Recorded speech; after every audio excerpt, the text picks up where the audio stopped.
Hello বন্ধুরা, কয়েকদিন আগে আমি আর আমার হাজব্যান্ড ঠিক করেছিলাম বারুইপুর থেকে খুব কাছেই নিমপিট আশ্রমে ঘুরে আসার জন্য।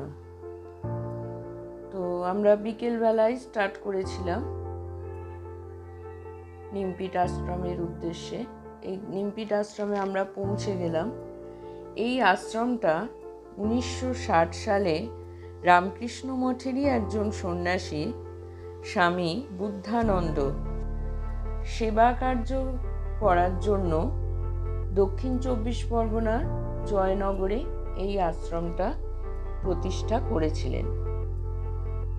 পশ্চিমবঙ্গের তৎকালীন মুখ্যমন্ত্রী ডক্টর বিধানচন্দ্র রায়ের সহযোগিতায় তৈরি হয়েছিল এই আশ্রমটা।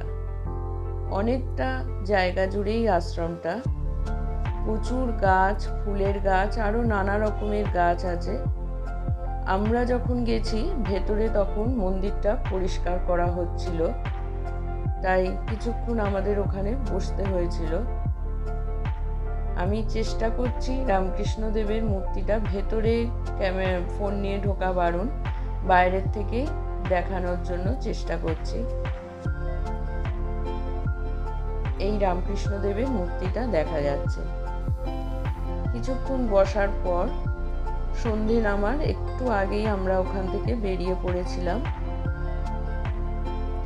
বারুইপুর থেকে জয়নগরের দূরত্ব বেশি নয়, তাই বাইকে যাওয়া সম্ভব হয়েছে। তাও সন্ধে হয়ে গিয়েছিল আমাদের ফিরতে। আজ এইটুকুই। সবাই ভালো থেকো, সুস্থ থেকো। আর আমার ভিডিওটা যদি তোমাদের পছন্দ হয় একটা লাইক করে দিও। টাটা সবাইকে।